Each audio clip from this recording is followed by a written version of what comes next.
কয়েকদিন ধরে যে শঙ্কাটা ছিল সেটাই সত্য হলো।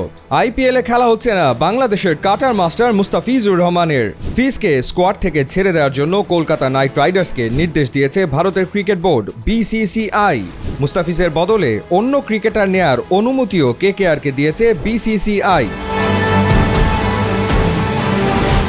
আইপিএলের একেবারে নিয়মিত মুখ মুস্তাফিজুর রহমান। এখন পর্যন্ত 8টা সিজনে 5টা দলের হয়ে খেলেছেন ফিজ। 60 ম্যাচ খেলে উইকেট নিয়েছেন মোট 65টা। খেলেছেন Sunrisers Hyderabad, Mumbai Indians, Rajasthan Royals, Delhi Capitals এবং চেন্নাই সুপার কিংসের হয়ে। এবারে আইপিএলের নিলামে মুস্তাফিজকে নিয়ে 3 দলের আগ্রহ ছিল প্রবল। Chennai Super Kings, Delhi Capitals আর কলকাতা নাইট রাইডার্স মুস্তাফিজকে দলে নেয়ার জন্য উঠে পড়ে লাগে।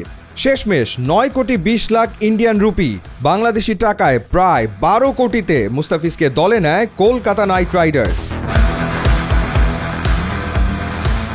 এর আগে সাকিব আল হাসান, মাশরাফি বিন মর্তুজা, তামিম ইকবাল কিংবা লিটন কুমার দাস আইপিএলে খেললেও এত টাকায় কখনো কোনো বাংলাদেশি ক্রিকেটারকে দলে নেয়নি আইপিএলের কোনো দল।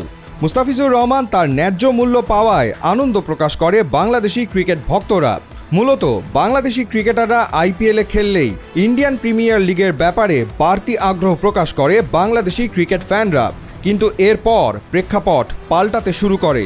বাংলাদেশে হিন্দু নির্যাতনের অভিযোগ এনে মুস্তাফিজকে আইপিএল থেকে বয়কটের ডাক দেয় ভারতের ক্ষমতাসীন বিজেপির বেশ কিছু নেতা।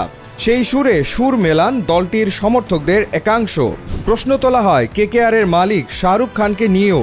এরই ধারাবাহিকতায় গুয়াহাটিতে বিসিসিআই সচিব দেবজিৎ সাইকিয়া ভারতের বার্তা সংস্থা এএনআইকে বলেছেন, সাম্প্রতিক ঘটনার কারণে বিসিসিআই কেকেআর ফ্র্যাঞ্চাইজিকে তাদের দলে থাকা বাংলাদেশের খেলোয়াড় মুস্তাফিজুর রহমানকে ছেড়ে দেওয়ার নির্দেশ দিয়েছে।